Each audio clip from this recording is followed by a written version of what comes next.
Congressman, you're a champion of immigration reforms, and I heard many times people talk about it. What are the prospects of immigration reform for this year?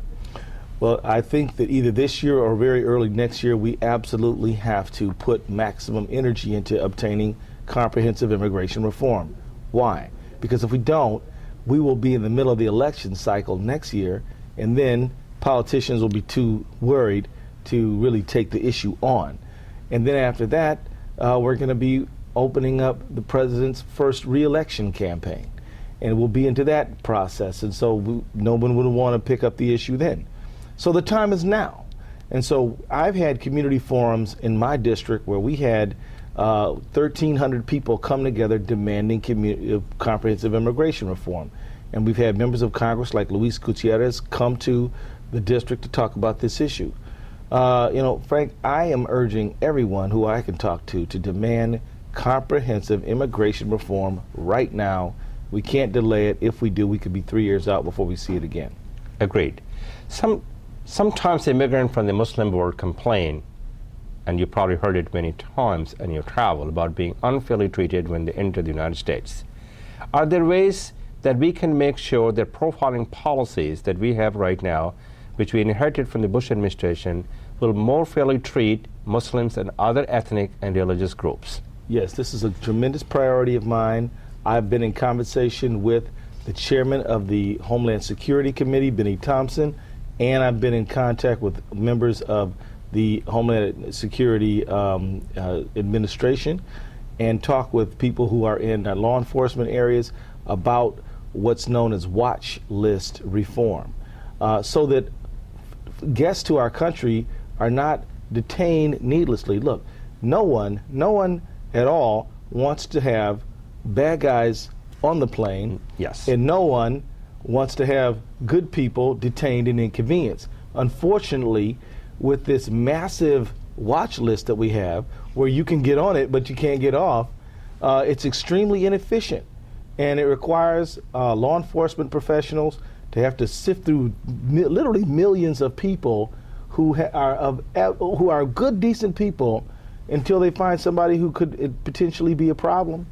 And this is hurting our entire national security profile, plus it's violating the civil rights of our citizens. So, Frank, this is something that I am focused on. I've been in conversations this week about watch list reform, and it's something that we're not going to rest until we get it figured out. After your recent trip to Israel and the Middle East, what's your view on whether Israel, as the Prime Minister Netanyahu talking about it, should be allowed to continue the settlement in the Gaza Strip?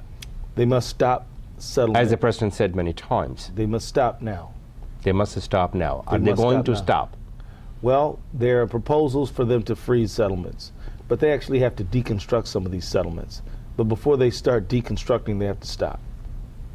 And they have to open up the crossings in Gaza. As I understand, people pretty much have been strapped there. Yeah, the people are trapped there. They're locked in. They're isolated. Food, clothing, shelter, basic necessities denied people, and it doesn't make any sense at all. The Obama administration is talking about what you probably heard many times about Israeli-Palestinian conflict, the two-state solutions. Right. Is this the only solution to Israeli-Palestinian conflict? I think it's the only realistic solution now. The fact is that it is possible for Israelis and Palestinians to live side by side in peace and security. I think it's something that, even though I'm worried sometimes that the consensus around this could be eroding, I still think that it is possible. But I think it all hinges upon Israeli stopping the expansion of settlements. And I think it also does depend upon Palestinians making sure that the radical elements within their community the radical violent elements do not launch rockets into Israel. This is extremely counterproductive and doesn't help anything.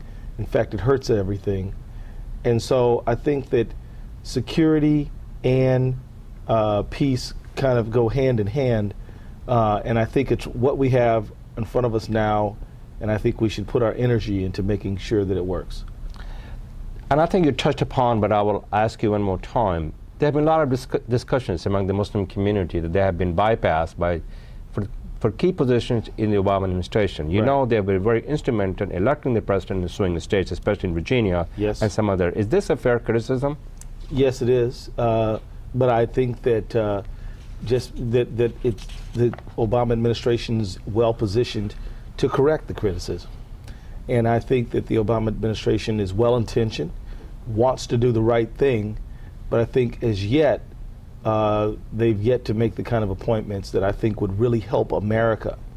Because as the president is announcing and pursuing a new way forward with the Muslim world based on mutual respect and mutual interests, he can't do it alone.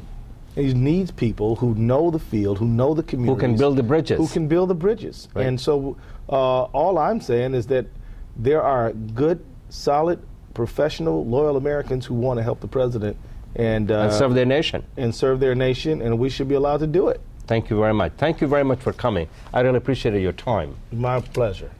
That is our show. Until next time, this is Frank Ellsion of FY Investment Group wishing you a great week.